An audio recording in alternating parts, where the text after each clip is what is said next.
Welcome to Undrafted Hockey Fan. I am Brad. Just wanted to say, let's talk about the Washington and the Bruins trade that they did. It was a huge blockbuster trade. I'm very excited about it because it is something that you don't see in the same conference, right? Where you see these big, massive trades, and so it's a big trade because we know that Boston's going all for it, and I'm really happy about it. So I mean, there's a lot of I usually go over a lot of contracts, and I'm gonna go over a little bit today, but just kind of being I want this to be a quicker video.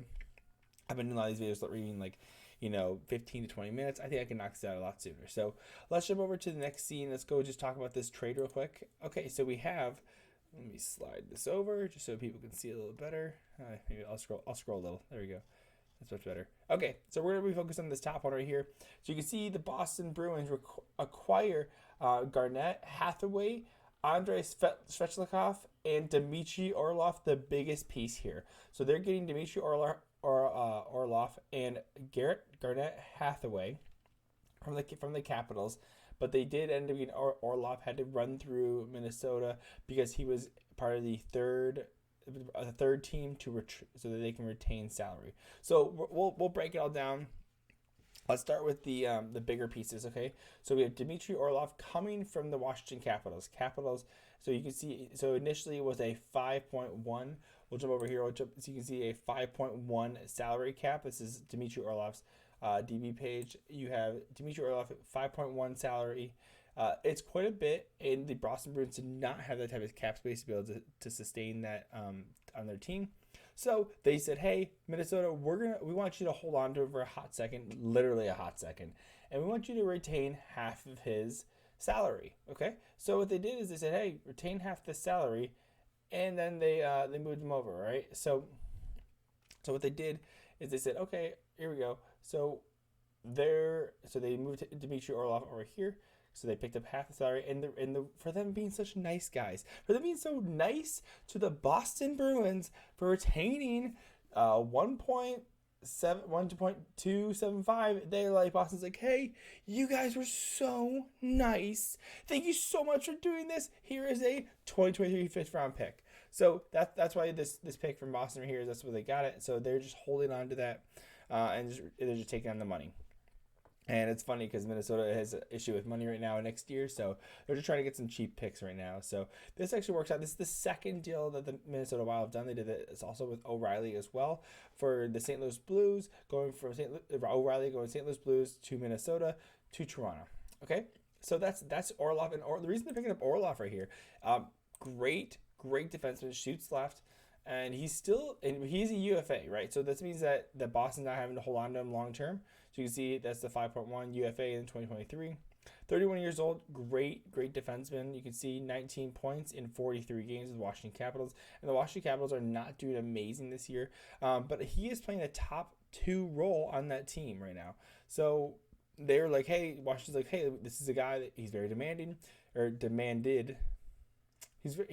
People want him. People want Dmitry Orlov, so they picked him up. So again, they sent him off so that they can get some picks out of this. And boy, did they get some picks. If you jump back over here, you can see Washington Capitals, just for that, for Dmitry, they got the first round, the third round, and the second round, right? And then also, because this is how I see it. This is how, like, when I break it down, I need to make the parts make sense, right? So the big piece you're getting is Dmitry Orlov, right? The great player. That is what's covering the first round draft pick. Okay, so that's why Boston sends that over, and then what's happened? So yeah, then the second round pick is for Garnett Hathaway, another great player. We jump over to him real quick. We can see he is doesn't show his cap. Well, there is his cap. So it is a 1.5, and he is a pending UFA. Again, a player that they're probably not going to sign. He's 31 years old. He's a little bit older, and that's pretty. He's been a great player for them, right? Not a huge point getter. You can see he gets into a ton of penalties. He's a rough and tumble, very Boston type guy. Boston, or as Steve Dangle podcast calls him, a Ross Boston. So he's tough. He's going to be handling the bottom two for the defenseman. So you can see 16 points in 59 games. Again, he's not a point putter upper, but he helps. So it's something extra, right? So, and then we jump over here again. and then you got again. You're trying to connect, right? They say, okay, hey, first round for Orlov, okay. So you get the second round. So we'll take Hathaway, and here's a third round pick. Can you hold on to Craig Smith and take him on? Can you have his contract and you hold on to him?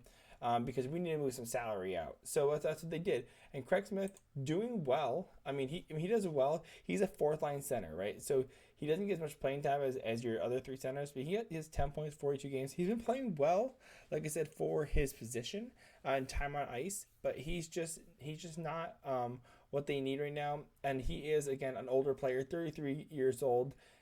He's not old. He's an older player. I'm 32, so again, a great player. Has been very helpful. You can see he played a good amount with the Boston Bruins here, mostly with the Nashville Predators.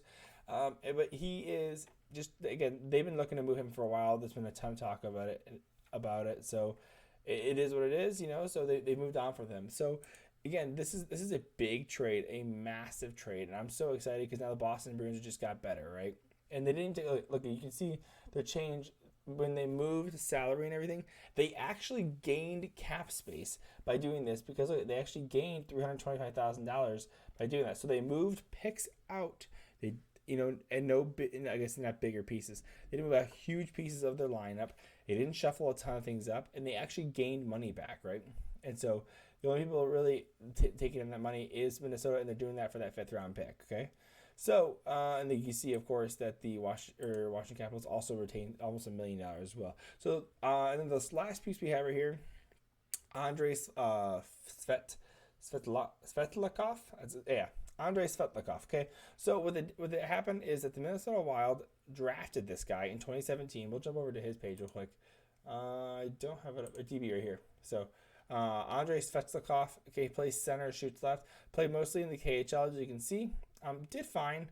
I'm not a huge point getter. 27 goal, just in this recent year, 27 points, 67 games, a little bit, a couple penalty minutes there, no big deal. But again, you can see he's been in the playoffs a ton, playing for SKA Moscow, a phenomenal team. Again, when they drafted him in 2017, they were okay. They said, okay, we got him in the 6th round and everything. Is he going to sign with us? It looks like he does not have an ELC signed at all. So what they did is that Minnesota said, hey, we're going to give you his signing rights away. So this is what we saw with Minnesota and I believe Arizona. They traded the signing rights of their player away, and they ended up getting like a pick or something like that, and then Arizona signed him. But this is now Boston has the opportunity to sign if he wants. If he doesn't want to be signed, he can go to free agency, no problem. And he is 26, so he's a little bit older already as it is. I don't know if he'll be making it to the NHL, but hopefully he does. I'd love to see him get a shot just because, he was drafted. It'd be nice, but we know that doesn't happen for every player. So last thing I want to just touch on real quick is the line combinations. So we can see some of the big changes. So you can see your first line, this Bruin team, it's honestly not fair. In the best way possible, I'm thinking they're either going to go to the Stanley Cup Finals. Well, they're definitely going to the Stanley Cup or Conference Finals, right?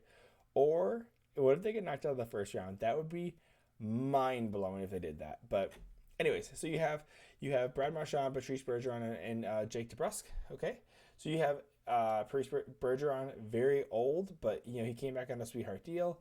Marchand, of course, playing well. Pavel Zacha got from New Jersey. Krejci came out of retirement from the Czech League. And Pasternak, so he's going to be getting a ton of money this year. Taylor Hall, you have Taylor Hall, the first overall draft pick. He's on your 3rd line. That's how stacked this team is. Okay, Charlie Coyle playing your center, Nick Foligno as well. They picked up in the offseason. And so what happened is that you had right here, where is it? Craig Smith right here. He did play center. You can see he's played center right here. But now that they don't have center, they moved Trent Frederick over to the center position, and now they have Garnett Hathaway playing on the wing right here. So he doesn't have a number yet, but you can see where he's being slotted in right here. So, and then if we move down even more, I did not mean to jump to that page, but if we move down even more, scroll down, look at this is why you pay a 1st round pick for a player like this. He is now slotting in your top piece, right? He's your top piece. You get to move Matt Hampus Lindholm down. You get to move Matt Grzelcyk down. And honestly, he could fit in anywhere in any of these positions. Honestly, and Hampus Lindholm Lindholm is having a great year this year. So again, this is huge. And of course, then you scroll down to the second penalty kill unit. You can slot in Dmitri Orlov right there as well. So again, this team is stacked. This Boston Bruins team is something. It is going to be so cool to see them, and they're going to be doing so well. Who's ever in the wild card spot against them, it's going to be tough, honestly. And honestly, it might be the Red Wings. It is currently right now the Red Wings, but hopefully we'll see. We'll see if they can get in. Hopefully they can sustain and everything, and maybe we'll get some playoff hockey in the Little Caesars Arena for the first time ever, getting it in Little Caesars Arena. So, anyways, I want to cover that trade. Hit like, subscribe, hit check that like button, and let me know if you want to hear anything else. Write a comment. Tell me I'm an idiot. Tell me I'm wrong. Tell me I'm reviewing a trade, but tell me I'm wrong, man. Anyways, love you. Talk to you soon.